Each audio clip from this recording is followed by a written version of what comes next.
Bonjour à toutes et à tous et bienvenue dans ce nouveau webinaire du Belk Numérique Hiver 2022. Nous avons le très grand plaisir de vous proposer un webinaire à propos des certifications. Donc c'est bien le webinaire enseignant de FLE, comment monter en compétences grâce au DELF, DALF et au TCF. Et je vous laisse en compagnie de mes collègues du département. Vous avez donc Hélène Hulin qui s'occupe du TCF et des langues. Vous avez Marie Rousse qui s'occupe du DEF et du DALF et du DILF aussi. Et vous avez Romain Chrétien qui s'occupe de la communication et de la promotion. Voilà, chers collègues, c'est à vous. Merci Ken, bonjour à toutes et à tous. Donc tu viens de nous présenter, effectivement, je suis Romain et je travaille au département évaluation et certification, responsable communication et promotion. Et j'ai le plaisir donc d'être accompagné de mes deux collègues Hélène Hulin, responsable du bureau des tests. Donc les tests, c'est effectivement le TCF, test de connaissance du français, et également notre test de positionnement en langue étrangère, EvaLangue. Et également présente Marie Rousse, responsable du bureau des diplômes. Les diplômes, ce sont le DILF, merci de l'avoir rappelé Ken, le diplôme initial de langue française, et le DELF-DALF, diplôme d'études en langue française et diplôme approfondi de langue française. Voilà pour les présentations. Ken, vous parlez des onglets, donc nous partageons avec vous quelques premiers sondages pour un petit peu mieux vous connaître. Donc, il y en a déjà un qui est en ligne auquel vous pouvez répondre. Et j'en publie tout de suite un deuxième et un troisième. C'est très rapide pour connaître un petit peu votre profil. J'en mettrai encore deux rapides à la toute fin de cette présentation. Bien, alors pour rendre cette présentation un petit peu dynamique, ce que nous allons vous proposer avec Hélène et Marie, c'est un échange au cours duquel nous apporterons diverses informations sur nos certifications, mais surtout sur le rôle à jouer pour les enseignants de FLE dans nos différents dispositifs. Effectivement, en général, on présente nos certifications en listant souvent des chiffres, puisque ce sont des chiffres qui intéressent, qu'on nous réclame. Vous les connaissez, vous savez qu'annuellement, c'est environ 500 000 candidats au DELF-DALF, lorsqu'il n'y a pas de situation pandémique. Au TCF, c'est également des années avec plus de 200 000 candidats, 220 000 même pratiquement en 2021, une grosse année. Hélène en reparlera certainement.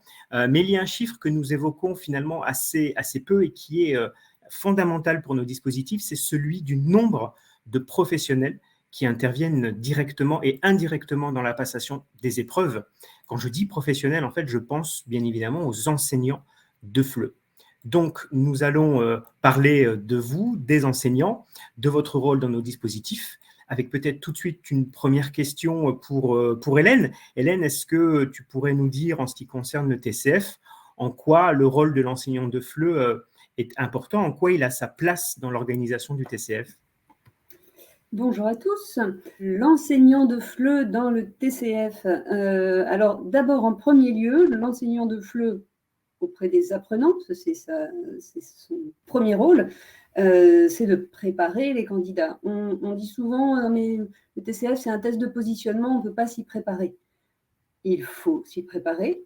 Alors, on ne peut pas préparer un niveau, effectivement, mais on peut préparer au format du test. Et il est important, c'est le rôle des enseignants de FLE, de comprendre, de connaître le fonctionnement du test pour pouvoir l'expliquer aux apprenants candidats et même aux candidats récalcitrants à suivre une formation, et ils sont nombreux, parce qu'ils se disent, bon, c'est bon, ils vivent en France pour une partie, où ils ont de toute façon un bon niveau de français, ils vivent dans un pays francophone, ou ils vivent même dans un pays non francophone, mais avec un bon niveau, et du coup, ça ne leur posera pas de problème.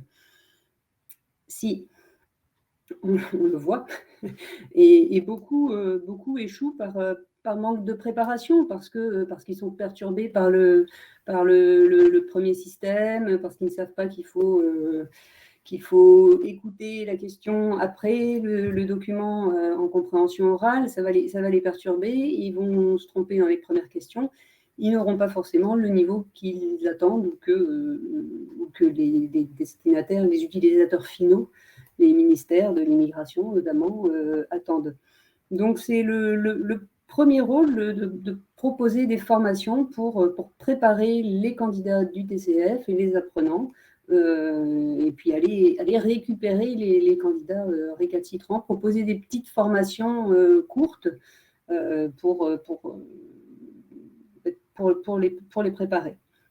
Ça, c'est pour ce qui est le rôle d'enseignant de français langue étrangère, qui a des futurs candidats dans son groupe. Et c'est un rôle externe au dispositif, mais qui est essentiel pour la réussite des candidats. Dans les rôles internes au dispositif, on va retrouver des enseignants de français langue étrangère au TCF, pour Evalang ou au DILF-DELF, ou pour le DILF-DELF-DALF, on va retrouver des rédacteurs de nos épreuves. Pas d'enseignants de français langue étrangère, pas d'épreuves de DILF-DELF-DALF, du TCF ou d'Evalang.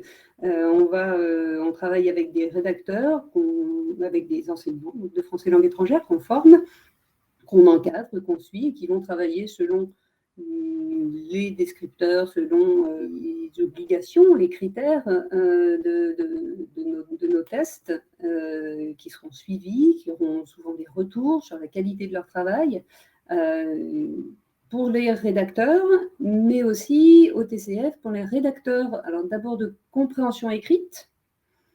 Ils sont un peu plus d'une centaine. Le TCF, je ne rentrerai pas dans les détails, mais la correction est centralisée. Donc, toutes les épreuves passées du TCF, toutes les épreuves du TCF passées n'importe où dans le monde, reviennent à France Éducation Internationale, à un moment ou à un autre, avec quelques difficultés des fois dans la réception des colis, mais reviennent.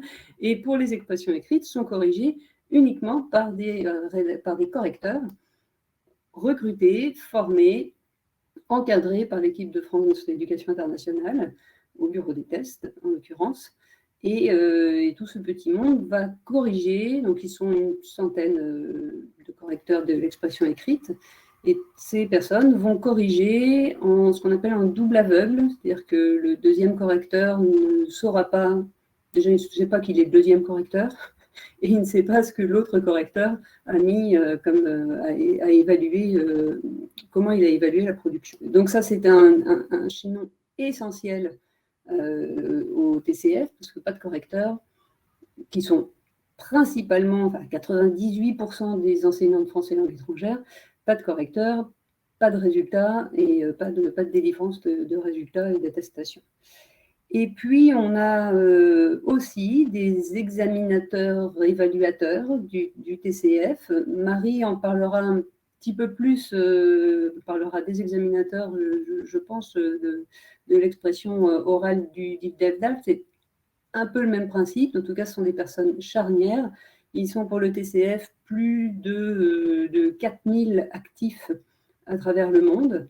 Ils ne sont pas recrutés directement par France Éducation Internationale, mais leur travail est aussi, tout comme les correcteurs recrutés directement par France Éducation Internationale pour l'expression écrite, est tout aussi central pour pouvoir délivrer les résultats.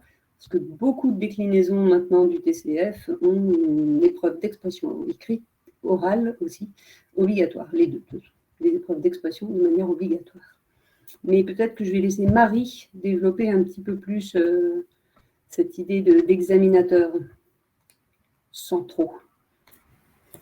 Oui, effectivement, hein, tout à fait centraux, hein, puisque, comme Hélène l'expliquait, si la correction est totalement centralisée au TCF, elle est totalement décentralisée au DILF-DELF-DALF. Et donc, pour pouvoir s'assurer que les corrections sont équivalentes dans un point et dans un autre du globe, eh bien, il faut nous assurer de dispenser des formations standardisées qui permettent aux évaluateurs d'arriver à des évaluations équitable pour les candidats et comparable. Et donc, pour ces raisons-là, examinateur correcteur qui intervient dans les épreuves du DELF-DALF passe nécessairement par une formation qui lui permet d'obtenir, s'il remplit les conditions nécessaires, une habilitation qui est valable donc 3 ans pour le DILF et 5 ans pour le DELF-DALF. Il y a des conditions à remplir pour pouvoir participer à ces formations d'habilitation pour devenir examinateur correcteur. Parmi ces prérequis, alors il y a des conditions de diplôme, donc essentiellement le master de FLE, mais ça peut aussi être des conditions d'expérience.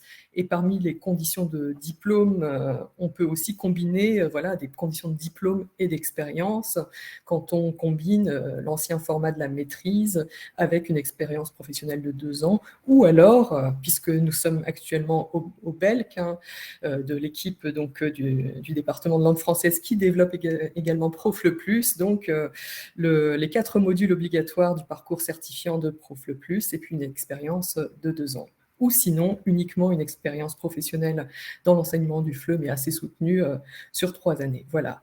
Et donc, lorsque l'on remplit ces prérequis, on peut participer donc à ces formations qui sont dispensées par les centres d'examen eux-mêmes, soit directement donc, en France sous l'autorité des rectorats, soit à l'étranger sous l'autorité de ce qu'on appelle l'organisme de la gestion centrale, qui est désigné par l'ambassade de France pour pouvoir superviser la qualité du dispositif à l'étranger.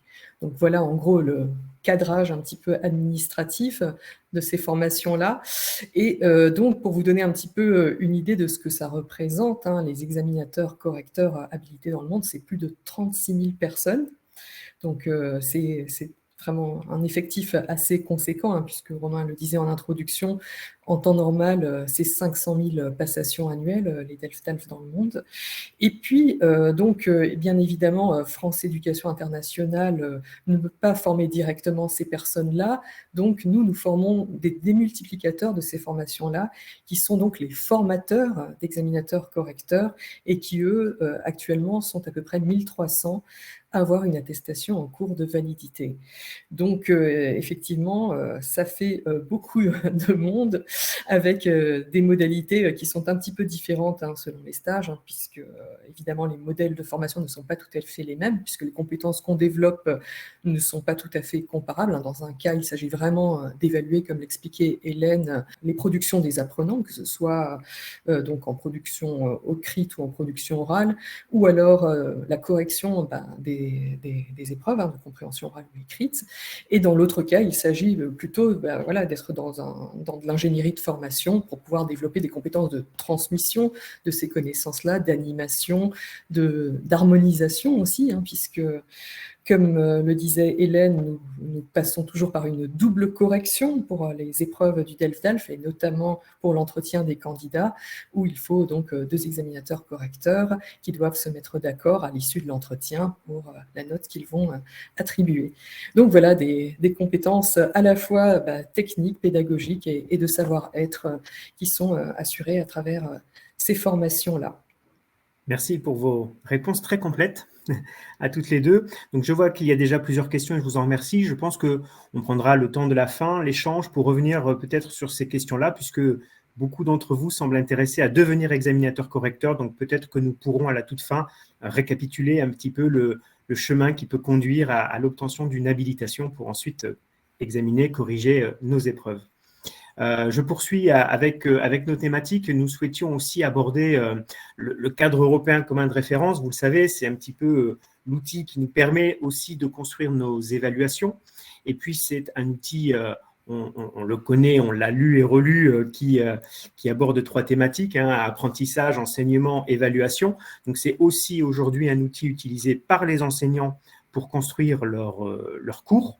Donc, la maîtrise du cadre, elle est nécessaire d'une part pour les enseignants, pour leur travail au quotidien, et puis ce cadre doit être aussi connu pour participer à l'évaluation du DELF et à la construction de nos tests et nos examens.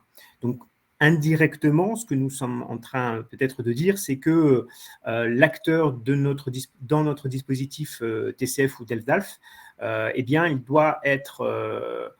doit connaître le cadre européen. Et donc, peut-être qu'en participant à nos dispositifs, il travaille ses compétences autour du cadre et peut-être se trouve au quotidien dans un petit peu plus de facilité pour monter ses séquences pédagogiques qu'il souhaiterait orienter sur la pédagogie souhaitée dans le cadre. Donc, alors je pose la question peut-être à Marie, est-ce qu'on peut dire, Marie, que France Éducation Internationale, au travers des dispositifs d'évaluation, accompagne l'enseignant puisque finalement il le guide à toujours mieux maîtriser le cadre européen? Oui, je pense qu'on peut vraiment le dire, hein. Effectivement, depuis 2005, les diplômes d'ELFDAL sont harmonisés sur le cadre européen commun de référence pour les langues, et donc il est absolument nécessaire, à nos yeux, que les enseignants s'emparent véritablement de cet outil pour comprendre notre approche méthodologique, et c'est pourquoi nous mettons beaucoup l'accent dans nos formations sur cet outil-là, sur les caractéristiques des niveaux selon les descripteurs du cadre, sur la caractérisation des tâches, etc., etc. À tel point que nous avons même proposé dans notre dispositif de formation à distance qui s'appelle FEI+, la plateforme de formation à distance de France Éducation Internationale, un module qui lui est consacré, qui est d'ailleurs ouvert à tous. Vous pouvez tous librement vous inscrire sur ce module-là, et je pense que Romain fera sans doute apparaître l'adresse dans le chat, pour pouvoir donc suivre ce module-là qui forme donc à l'appropriation de cet outil, ou à l'approfondissement pour ceux qui le connaissent déjà bien sur les différents niveaux, et selon les termes aussi du volume complémentaire du cadre qui est arrivé plus récemment. Pour vous donner une idée, ce module a déjà été, a fait l'objet de plus de 5670 inscriptions. Et à l'issue de ce module, on peut obtenir donc une attestation de suivi. Et là, actuellement, il y a plus de 4720 personnes qui ont obtenu l'attestation, ce qui veut dire que les gens effectuent effectivement jusqu'au bout ce module qui les intéresse, et qui d'ailleurs est une des composantes de nos formations d'habilitation en ligne ou en présence. D'ailleurs, ce module peut être fait de façon indépendante en amont d'une formation en présence, et nous vous invitons là, si parmi vous, il y a des attachés de coopération éducative ou des attachés de coopération pour le français, nous vous invitons vraiment à vous servir de ce module comme d'une brique dans les formations qu'éventuellement vous pouvez diffuser localement ou construire pour les enseignants. Donc, ce module, d'ailleurs, fait l'objet d'un taux de satisfaction assez important, puisque je crois qu'on est à plus de 90% aussi de taux de satisfaction. Et donc, on peut dire que c'est une belle réussite. Dans les autres modules en accès libre sur cette plateforme FEI+, nous avons le module consacré à l'évaluation des épreuves du DELF-Prime, qui est donc le diplôme qui s'adresse aux enfants de l'école élémentaire. Et donc, ce module-là prépare les enseignants à l'évaluation des épreuves du DELF-Prime, mais aussi à présenter ces épreuves aux enfants qu'ils ont en face d'eux en classe. Et ce module est maintenant obligatoire pour les enseignants qui interviennent dans la correction de sessions de DELF-Prime depuis le mois de janvier. Mais il est ouvert à tous, et vous pouvez librement aussi, à titre d'information sur les composantes des épreuves du DELF-Prime, vous inscrire à ce module-là.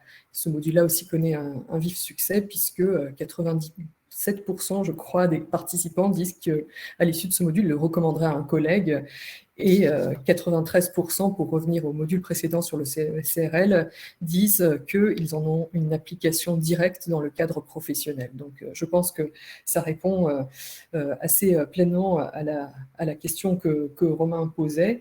Je souhaiterais aussi appeler votre attention sur le fait que, certes, donc, nous formons des enseignants à devenir examinateur correcteur, mais pour nous, il s'agit vraiment donc d'un transfert de compétences, puisqu'on s'adresse à des professionnels du FLE, et ensuite, bien nous consultons ces professionnels pour améliorer nos outils. Nous sommes vraiment dans une interaction et dans une co-construction, et peut-être que certains d'entre vous qui sont habilités, puisque j'ai pu lire dans le chat que c'était le cas de certains d'entre vous, ont été conviés à participer à nos enquêtes, puisque nous avons fait de grandes enquêtes dans le cadre de la refonte de nos grilles de production orale et de production écrite pour pouvoir les améliorer tout simplement. Et nous vous avons mis à contribution pour cette grande réflexion où il s'agissait de passer d'un système de gradation par points à un système d'évaluation par degré en fait, de performance.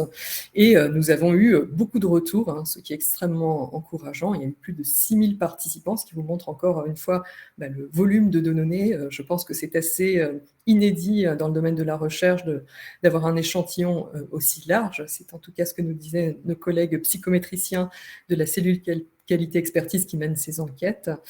Donc voilà, c'est tout ça pour vous dire qu'effectivement, au quotidien et pour améliorer nos outils, les enseignants de FLE sont notre appui et la connaissance du cadre européen, une référence pour les langues, qui est utilisée pour à l'appui des descripteurs de performance, en fait évidemment partie. J'ajoute que j'ai partagé dans l'onglet chat les liens des modules mentionnés par Marie Rousse, donc le module pour découvrir le cadre européen et le module également pour se former à l'évaluation sur le DELF Prime. Les liens sont donc dans l'onglet chat si vous êtes intéressés. Autre question peut-être pour continuer la discussion. Les enseignants, on le sait, sont amenés aussi à évaluer dans leur quotidien leurs apprenants. Alors, il y a des enseignants qui adorent ça et qui le font avec grand plaisir et qui s'en sortent plutôt pas trop mal. Mais on connaît aussi des enseignants, beaucoup, qui rencontrent des difficultés ou qui n'apprécient pas trop cela parce qu'ils ne comprennent pas forcément l'exercice. Est-ce qu'on peut dire, je me tourne peut-être cette fois-ci vers Hélène, est-ce qu'on peut dire que nos services peuvent les aider dans ce domaine et comment ? Oui, on peut les aider. Oui, nos services les aident. On est un organisme certificateur, entre autres pour FEI, au DEC, en tout cas, 70 personnes se consacrent à l'évaluation à temps plein. 70 personnes maintenant, et nos services aident. Alors, bien sûr, on produit les tests et les diplômes, mais notre but est aussi d'aider à l'évaluation et à l'amélioration de la qualité de l'évaluation en général. Marie a cité de nombreuses formations qui sont à disposition. Tu as mis des liens, notamment en ligne. Chacun de ces modules, chacune de ces formations permettent d'enrichir les connaissances, d'apporter un nouvel angle d'approche à sa pratique d'enseignant en général, à sa pratique d'évaluation dans son enseignement en particulier. En plus de ces modules, il y a les formations, donc Marie en a reparlé, les formations examinateurs, correcteurs, DIF, DELF, DALF et les formations d'examinateurs du TCF, ou les formations d'examinateurs du TCF. Alors, il n'y en a jamais assez pour former tout le monde, elles sont en fonction de nos besoins, mais elles existent. Et puis, Marie citait les chiffres tout à l'heure, elles ont été suivies quand même par beaucoup de monde, des enseignants de français langue étrangère. Il y a la formation qui est aussi réservée à nos intervenants, ce qu'on appelle nos intervenants extérieurs, ceux dont je parlais tout à l'heure, les correcteurs, les correcteurs du TCF et les rédacteurs du DIF, DELF, DALF et TCF et langue. Toutes ces formations. On a même aussi, depuis 3 ans, nos intervenants extérieurs sont aussi des enseignants d'anglais. Je sors un petit peu du cadre, parce que ce ne sont pas des enseignants de français langue étrangère, mais c'est pareil, ces personnes-là, ils vont travailler pour nous, mais pour ça, il faut qu'on les forme, qu'on les suive, qu'on suive la qualité de leur travail, et très nombreux sont ceux, en français ou en anglais, à nous dire que oui, ça révolutionne un peu souvent leur façon de faire en classe, puisque tous nos intervenants extérieurs travaillent pour nous en termes de complément de salaire. En tout cas, ce ne sont pas leur travail principal. Et souvent, ils sont enseignants à côté de français langue étrangère. Et ils enrichissent leur pratique de cours grâce à ces formations et grâce à cette 2e ou 3e activité. Nous avons aussi les modules de formation au BELC, les modules examinateur correcteur du DEF-DALF, mais aussi nous avions proposé les années... Alors, je ne crois pas qu'on les reproposait en ligne durant ces 2 dernières années, mais avant la pandémie, on proposait des modules qui pouvaient s'intituler rédiger des tâches d'évaluation. On avait aussi proposé des modules qui s'appelaient concevoir un outil d'évaluation dans sa classe. Je l'ai animé moi-même une année ou deux. Voilà, ce sont des formations qu'on peut proposer. Il faut qu'on nous les demande, mais on peut les proposer.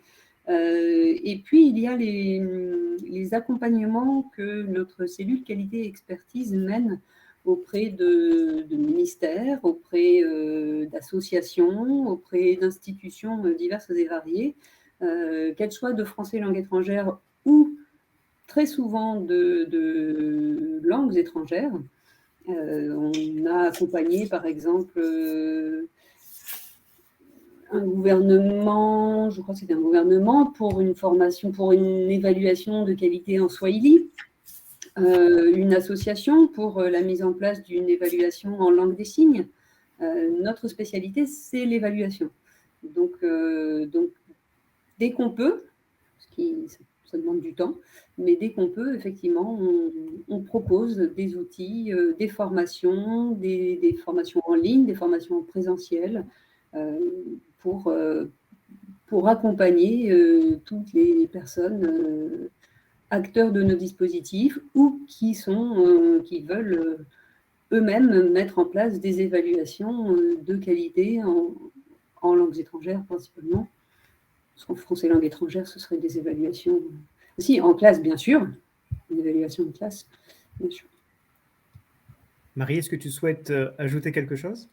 Eh bien, c'était assez complet, hein, je pense, mais juste peut-être rajouter au titre effectivement des intervenants extérieurs sur qui on s'appuie pour la conception de nos épreuves. C'est vrai que nous recrutons en fonction des besoins et de l'évolution de nos besoins, et ça a été le cas au bureau des diplômes, où on a fait évoluer nos épreuves de compréhension orale et de compréhension écrite. On est passé à un système de questions à différents formats vers un format plus unifié de questions fermées, et évidemment ça nous a amené à avoir besoin de nouveaux rédacteurs pour pouvoir concevoir selon ces formats, et donc à nous poser un certain nombre de questions sur qu'est-ce qu'un bon questionnaire, etc. Et effectivement, cela débouche sur des formations dont la dernière a eu lieu effectivement en ligne pour des questions de contraintes Covid, mais finalement, c'était une expérience assez intéressante puisque ça a permis effectivement un espace du temps de la formation, un espacement, je veux dire, qui était assez bénéfique pour ce type-là de formation. Donc, c'était intéressant à plusieurs titres. Merci. Entrons de manière un peu plus concrète encore dans le sujet. Je veux dire par là, est-ce que nous aurions quelques exemples ou des illustrations de comment un enseignant de FLE peut s'appuyer sur le TCF ou le DELF dans le cadre de ses cours? Comment il peut le faire? En quoi ça peut lui être utile? Je pense au TCF, au DELF, mais je crois que, Hélène, tu voulais aussi évoquer un autre outil. Tu vois à quoi je pense? Et comment je veux évoquer un autre outil? Oui, il n'est pas dans le titre de ce webinaire, mais le bureau des tests, le DEC, le département évaluation et certification, produit effectivement le DIF-DALF, le TCF, les DIF-DALF, le TCF et Evalang. Et donc on parle depuis tout à l'heure d'enrichir les pratiques des enseignants, ce qui est tout à fait louable et essentiel. Mais effectivement, FEI met aussi à disposition un outil clé en main, un outil de classe, utilisable en classe, en début ou en fin de cours, et c'est le test de positionnement Evalang, qui est un outil 100% en ligne, rapide, efficace, précis, et et en ligne. C'est-à-dire que contrairement au TCF sur ordinateur, que certains connaissent peut-être, il ne faut rien installer, voilà, c'est tout en ligne. C'est tout en ligne, donc du coup, question sécurité, ou savoir exactement qui le passe, si c'est passé depuis la maison, on ne sait pas, on n'a pas de certitude. C'est une des raisons qui font que ce test est un test de positionnement, ce n'est pas, et surtout non certifiant. Ça n'a pas la même valeur que le TCF, ça n'a pas les mêmes valeurs que les diplômes. Ça n'en reste pas moins un bon test de positionnement sur tous les niveaux, en français, langue étrangère, en anglais aussi, voilà. C'est moins la question, mais en français, langue étrangère, qui n'évalue, alors il est très rapide, parce qu'il n'évalue que les questions de compréhension, compréhension orale, compréhension écrite. Pour avancer un petit peu vers la production, on a laissé des épreuves de grammaire et lexique, qui consistent en des phrases de texte à trous, enfin une phrase à trous, et peut être bien sûr complété par des épreuves de production. Il ne se substitue pas, c'est ce qu'on dit aux enseignants actuellement d'anglais en France, puisque nous allons évaluer l'ensemble d'ici 15 jours, on va commencer, 10 jours, pression. On va évaluer 850 000 personnes, 850 000 élèves d'anglais, élèves de troisième, pardon, en langue anglaise, grâce à cet outil, grâce à Evalang. Et c'est ce qu'on répète, on n'a pas vocation à se substituer aux évaluations qui sont déjà proposées par les enseignants. Et surtout, de toute façon, on ne pourrait pas parce que c'est trop long ensuite. Mais c'est un outil quand même qui a fait ses preuves et qui permet rapidement, en début de cours, en fin de cours, de voir les progrès des apprenants, de constituer des groupes. Alors bien sûr, non, il n'est pas gratuit, mais je ne connais pas de test gratuit, efficace, rapide et précis. Et encore moins les tests que les enseignants eux-mêmes mettent en place. Si vous les mettez en place, si vous les constituez, si vous les rédigez, vous y passez du temps, et le temps, c'est de l'argent. Mais après, c'est rarement c'est rarement l'enseignant qui peut décider de mettre en place ce test dans son école, dans son établissement. Il faut faire appel aux responsables pédagogiques, aux coordinateurs. Mais voilà, sachez qu'il existe et que c'est un outil de qualité. Merci Hélène. Je passe la balle à Marie pour aborder peut-être du point de vue d'ELF-DALF la même question. On sait que la majorité des candidats au DELF aujourd'hui sont des mineurs, ils ont moins de 18 ans. Ils sont donc assez importants dans les sessions pour le DELF junior, le DELF scolaire ou le DELF prime. Comment justement le DELF peut être un outil de soutien pour les enseignants de FLE, un outil d'accompagnement, de motivation pour les élèves, leurs élèves, peut-être pour eux aussi, les enseignants? Oui, tu fais bien de le rappeler, hein, les candidats mineurs sont majoritaires pour les diplômes du DELF-DALF. Je crois que même pour l'an dernier, qui n'était pas une année très pleine du fait de la survivance des diverses formes de Covid, on était à peu près à 210 000, je crois, candidats au DELF Prime, DELF scolaire, DELF junior, contre 150 000 pour le DELF-DALF tout public. Donc on voit bien effectivement que cela l'emporte et que cela l'emporte surtout parce que c'est effectivement un facteur de motivation pour l'apprentissage du français que ces diplômes.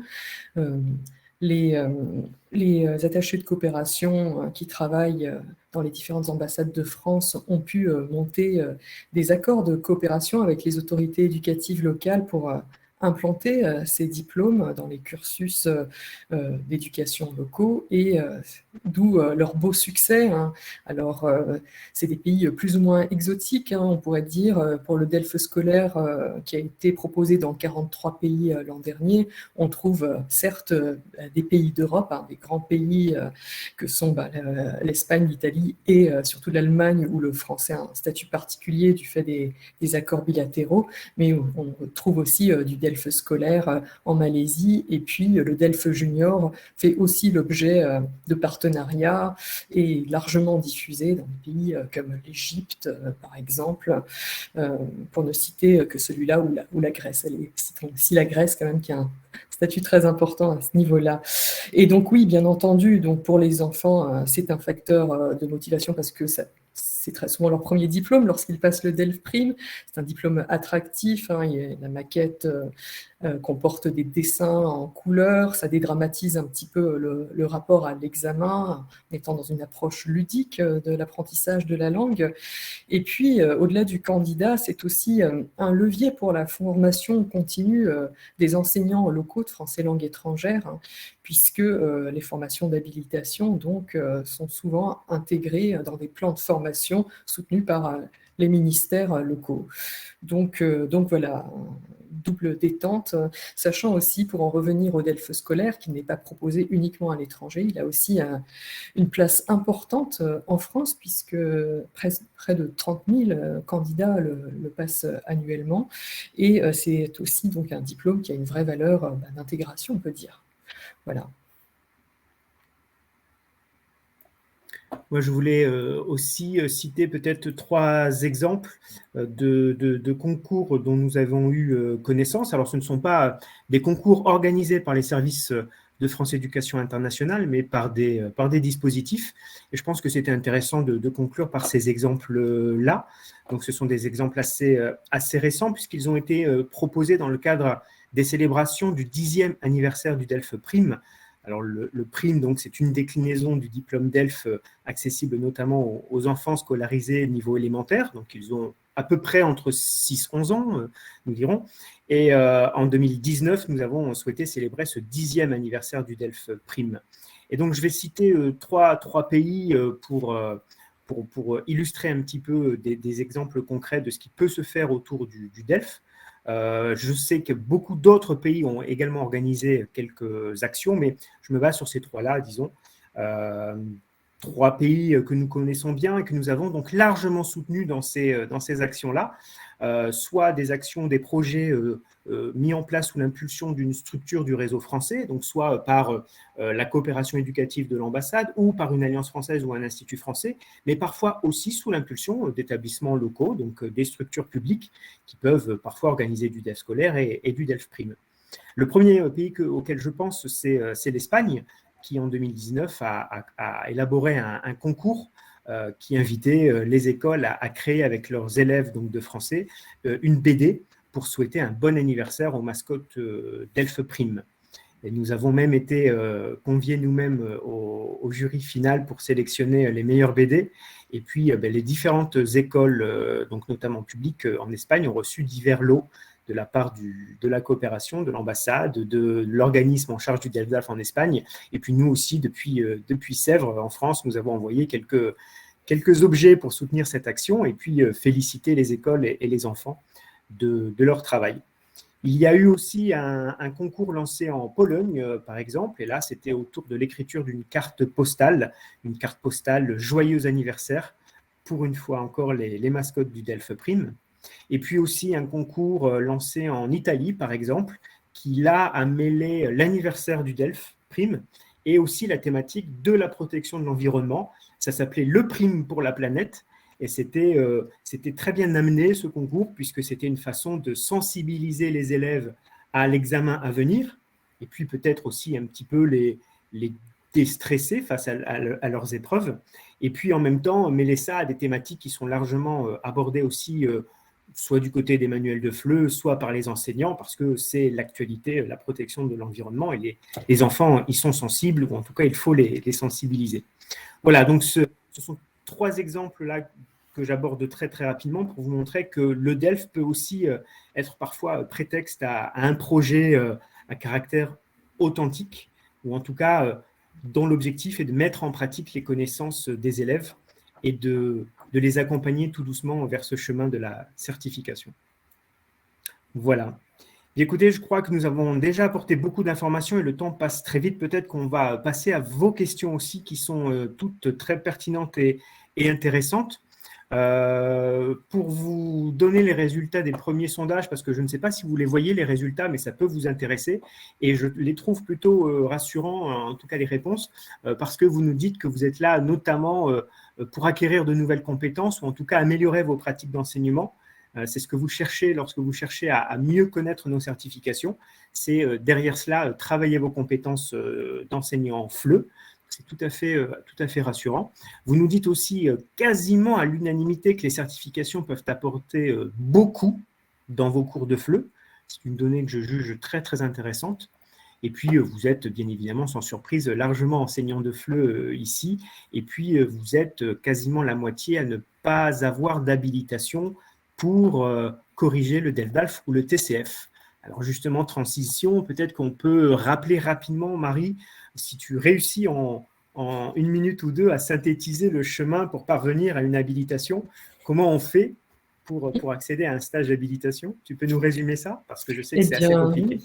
Le chemin, il y a un lien, je crois d'ailleurs, qui a été largement diffusé dans le chat, et on peut retrouver toutes ces informations, mais blague à part, donc pour le dire rapidement, effectivement, le plus simple, si on est en France, c'est de s'adresser à un centre d'examen agréé, dont on peut retrouver la liste sur notre site, pour savoir s'ils ont besoin d'examinateurs correcteurs en soutien à leur session, puisque, comme vous le savez, c'est un calendrier national d'épreuves en France, donc les épreuves se passent au même moment, donc il y a un fort besoin ponctuel d'examinateurs correcteurs en grand nombre, puisque chaque centre pratiquant la double évaluation et le nombre de candidats augmentant, il y a forcément des besoins dans ces moments-là, donc même si vous n'êtes pas salarié de cette structure, et cette structure peut faire appel à vous et vous former donc dans le cadre de ces besoins en appui à des sessions.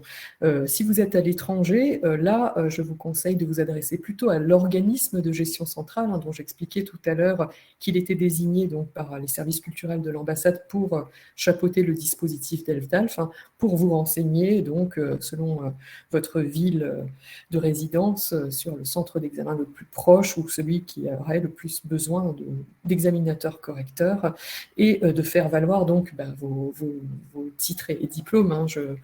J'avais dit en préambule qu'il y avait des prérequis à remplir effectivement pour pouvoir participer à ces formations-là, et donc sans doute que ce genre de justification vous seront demandées.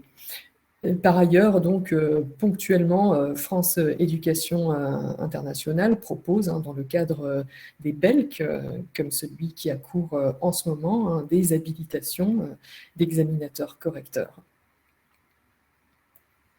Même question, j'ai envie de dire pour Hélène, puisqu'on nous interrogeait dans les questions sur une formation en ligne pour devenir examinateur TCF. Mais oui, alors c'est le même principe de départ que pour le DELF, c'est-à-dire qu'il faut trouver un centre qui a besoin d'un examinateur du TCF. Plus on a de candidats, plus on a de centres, et surtout plus les centres ont besoin d'examinateurs. C'est le centre qui inscrira l'enseignant de français langue étrangère à la formation qui est en ligne. C'est une formation dont la durée moyenne est de 4 heures, une formation initiale et valable 5 ans. Au bout de 5 ans, on est invité à suivre un deuxième parcours de formation. Et c'est tout en ligne, oui. Et c'est tout en ligne et c'est toute l'année, samedi, dimanche inclus, jour et nuit, puisque c'est géré directement par les centres de passation et que les formations sont en ligne et peuvent être faites, alors ça dure 4 heures, mais peuvent être faites en une journée, en une session ou en un mois, ou en un an, selon l'urgence du centre. Merci. Dans l'onglet sondage, je viens d'en publier 2 très rapides et ce seront les derniers pour avoir un petit peu vos retours sur ce que nous avons dit et pour connaître un petit peu vos projets. Ça nous intéresse beaucoup. Merci par avance de répondre à ces 2 dernières questions dans l'onglet sondage. Marie, on nous demande une petite information en avant-première. Quand sortiraient les nouvelles grilles d'évaluation du DELF? Est-ce que tu aurais une information croustillante à partager? Mais oui. Alors, je vois que l'information sur notre travail de refonte des grilles n'est pas tombée dans l'oreille de sourd. Donc, effectivement, ce travail auquel vous avez participé en partie donc, va aboutir puisque les nouvelles grilles seront diffusées dans les sessions d'examen à compter de septembre 2022, donc très prochainement. Et à cet effet, nous allons mettre le mois prochain en ligne à l'attention des personnes qui sont déjà habilitées, mais ce sera un module qui sera aussi ouvert aux autres enseignants qui auront la curiosité de découvrir ces grilles pour se les approprier dans le cadre de la préparation de leurs apprenants au diplôme. Donc, un module d'auto-formation pour découvrir ces nouvelles grilles qui sont donc des grilles simplifiées, on peut le dire, pour pouvoir avoir une meilleure appréhension du niveau qu'on évalue et des descripteurs qui y sont rattachés. Voilà. Parfait, je pense que tout le monde a noté la date. Hélène, peut-être qu'on pourrait préciser un petit peu comment un enseignant pourrait se procurer Evalang. Tu as mentionné que souvent c'est un centre ou une structure qui décide, donc une hiérarchie plus souvent que l'enseignant lui-même. Mais est-ce que l'enseignant pourrait transmettre à sa hiérarchie la procédure pour accéder à Evalang? On l'y encourage. J'ai vu que vous avez répondu, vous avez envoyé plusieurs fois le lien effectivement vers la page de référence qui sera revue un petit peu dans quelques mois, mais ça reste la page de référence où on trouve toutes les informations, sauf les tarifs. J'ai vu passer une question aussi sur les tarifs d'Evalang. On ne diffuse pas les tarifs d'Evalang parce que Evalang, justement, on le vend à ce qu'on appelle des redistributeurs, des distributeurs, des centres partenaires qui vont les acheter en grande quantité et les revendre n'importe où, dans n'importe quelle zone géographique du monde, puisque c'est un test en ligne. Donc, vous pouvez être au Bénin et l'acheter au Bénin, je crois qu'il y a un centre distributeur, ou l'acheter ailleurs. Et du coup, vous pouvez comparer les prix. Et pour les enseignants, donc oui, c'est soit encourager vos responsables à aller vers des distributeurs pour se renseigner et négocier des achats de tests.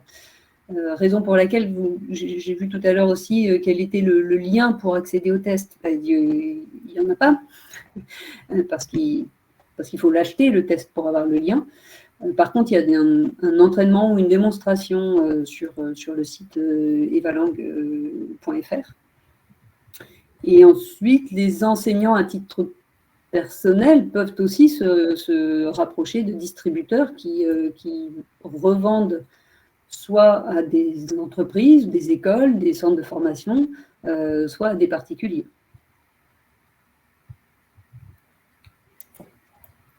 Je pense que c'est un peu plus clair. N'hésitez pas s'il vous reste des questions. Bien sûr. Marie, on a 1 ou 2 questions qui reviennent sur le renouvellement d'habilitation, puisqu'on a beaucoup parlé des stages d'habilitation, de première habilitation, et on ressent peut-être une petite forme d'inquiétude. Comment je renouvelle au bout de 5 ans?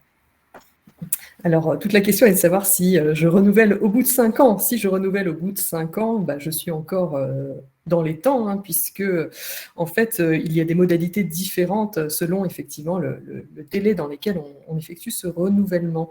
Donc, si je le fais au bout de 5 ans, voire dans la 5e année, avant cette échéance qui me conduirait vers la 6e année, alors effectivement, je peux avoir un renouvellement plus léger, soit en passant par une petite formation qui me permettra donc globalement en une journée de pouvoir récupérer mes 6 niveaux si j'étais habilitée sur les 6 niveaux et en faisant un petit test à l'issue de cette journée-là, soit en faisant directement uniquement le test si j'ai eu une pratique très régulière en tant qu'examinateur-correcteur pendant les 5 années de mon habilitation.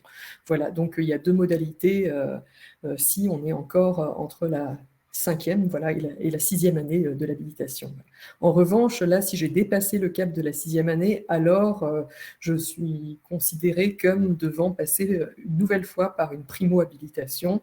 Et donc, s'il s'agit d'une habilitation qui va du niveau 1 au niveau C2, je passe donc par cette formation qui dure donc 30 heures, en général ventilée sur 5 jours. Merci beaucoup. Je rappelle que toutes les informations se trouvent également sur notre site internet. Je remets le lien dans le chat, là où vous trouverez les modules, en tout cas les explications de nos stages d'habilitation, si vous êtes intéressés pour avoir tout le détail. Je ne sais pas s'il nous reste quelques questions. Nous avons encore un petit 5 minutes pour échanger. Si vous avez des dernières questions, n'hésitez pas. Pouvez-vous nous communiquer le lien vers les centres d'examen? Oui, alors j'ai mis également dans l'onglet chat un lien vers la cartographie des centres d'examen DELF-DALF et TCF aussi.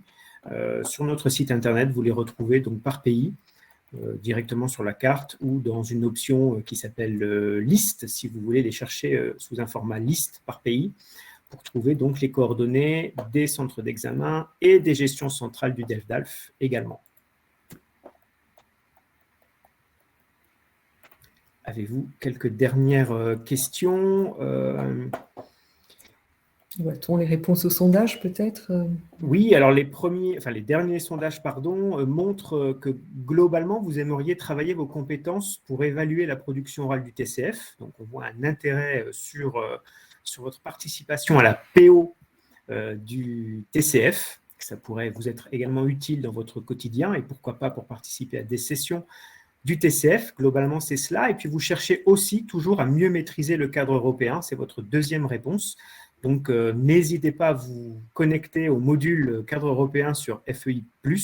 Ce sera déjà un grand pas pour mieux découvrir le cadre.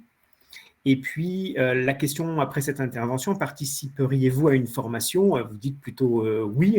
Je pense qu'on vous a convaincu, mais vous l'étiez déjà, je pense, avant de venir, que oui, globalement, vous voulez plutôt participer à une formation pour devenir examinateur-correcteur du DELF-DALF. C'est une réponse sur 2. Et puis, juste ensuite, vous êtes très nombreux à vouloir aussi devenir examinateur du TCF. Je ne sais pas s'il reste des questions. Oui, pardon, il y avait une question, Marie, encore sur l'habilitation, mais cette fois-ci pour devenir formateur, parce qu'on a parlé des examinateurs correcteurs, mais effectivement, nos examinateurs correcteurs, on leur offre aussi la possibilité de monter encore plus en compétences en ingénierie de formation et on peut les former pour qu'ils soient des formateurs de formateurs. Oui. Quelles seraient les conditions? Alors là, effectivement, ça se fait vraiment à l'initiative du centre d'examen, puisqu'il faut être vraiment rattaché à un centre d'examen pour devenir formateur d'examinateur-correcteur, puisque c'est pour former les effectifs de ce centre d'examen ou des centres d'examen de la région qu'on sollicite donc la formation des personnes ayant ces compétences-là. Donc là aussi, il faudrait se rapprocher en France du centre d'examen et à l'étranger de la gestion centrale. Et une fois qu'on est déjà habilité, évidemment, en tant qu'examinateur-correcteur et qu'on a une pratique de correction assez conséquente. Je pense que ça répondait à la question. Oui, Hélène? Moi, j'ai une réponse à une question. Je pense que c'était dans les premières. Il y a Eva Lang et s'entraîner au TCF en ligne sur TV5 Monde. Y a-t-il une différence? Oui. Il y en a un qui est gratuit et l'autre qui est payant, mais ce n'est pas la seule différence. Sont tous les deux tests de qualité, produits tous les deux par France Éducation Internationale. Mise en ligne pour l'entraînement au TCF, c'est mise en ligne sur le site de TV5 Monde, mais c'est rédigé par les rédacteurs du TCF et d'Eva Lang, les rédacteurs qui rédigent aussi les sujets d'examen du TCF. Mais le TCF en ligne, c'est un TCF. Donc, c'est un test linéaire qui va du niveau des questions de niveau A1 aux questions de niveau C2. Evalang, lui, est un test, comme il est en ligne, il a une autre technologie. Alors, oui, l'entraînement au TCF est aussi en ligne, mais pas le TCF. Le TCF, il peut être sur ordinateur, sur papier, mais il n'est pas en ligne, et donc il ne réagit pas aux réponses précédentes. Evalang, oui, c'est un test qu'on appelle semi-adaptatif, c'est-à-dire par palier par bloc de 2-3 questions, 3, 4, 5 questions selon les niveaux. Selon la réponse du candidat au test, les questions suivantes seront plus difficiles, de même niveau pour confirmer ou de niveau plus bas. Donc, c'est pour ça que le test est assez rapide aussi, parce que rapidement, on va cibler le niveau du candidat et le tester autour de ce niveau-là. Donc, il sera aussi plus précis. Le TCF, s'entraîner au TCF, c'est un TCF et c'est du coup beaucoup plus linéaire. Il faut poser toutes les questions et il est lui aussi plus long. Mais il est de très bonne qualité aussi. Et puis, depuis le temps comme pour Evalang, mais depuis le temps qu'on travaille avec notre partenaire de TV5 Monde, il y a de quoi, comme il est effectivement en ligne, il génère automatiquement de nouveaux tests à chaque fois. Donc, pour s'entraîner, c'est vraiment s'entraîner au TCF, c'est vraiment parfait. Précision importante, effectivement. Merci Hélène. Ken est de retour. Voilà. Rebonjour à tous. Ça sonne la fin. On s'était engagé, c'est vrai, à toujours essayer de tenir cet horaire-là pour qu'en plus, après, les personnes qui participent aux formations puissent tranquillement s'y diriger. De toute façon, mon conseil, enfin notre conseil général, c'est aussi de ne pas hésiter à aller consulter le site de France Éducation Internationale qui est très riche en informations, et vous avez aussi des formulaires de contact où vous pouvez poser des questions tout au long de l'année et évidemment tous nos agents y répondent. Donc voilà, n'hésitez vraiment pas à faire ça. Je voudrais remercier très chaleureusement nos 3 intervenants. Ça a été parfait, je pense que ça a été très agréable et très sympathique de vous voir discuter librement et simplement autour de ces questions-là qui sont quand même assez compliquées. Et voilà. Et je voudrais évidemment remercier au nom de toute l'équipe du BELC tous les participants, hein, parce que c'est grâce à vous, c'est pour vous que l'on fait ce genre d'événement et on est toujours content de voir que les gens y participent grandement, massivement. Donc voilà, merci à vous, merci pour les questions, pour les interventions. Et bien sûr, information très importante et qui est toujours très demandée, tout est enregistré et tout sera rediffusé sur notre chaîne YouTube de France Éducation. Et bien évidemment, vous serez avertis par mail au moment où nous la mettrons en ligne. Donc d'ici une semaine, 10 jours, 15 jours, grand maximum, ça sera en ligne et vous pourrez vous revoir, ou nous revoir en tout cas en ligne. Voilà. Donc je vous remercie encore énormément. Un petit au revoir aux collègues. À très bientôt. Merci Ken. À très bientôt. Merci beaucoup à tous. Merci Ken. Je vous en prie, très bonne journée à tous et à bientôt. À bientôt. Au revoir, à bientôt.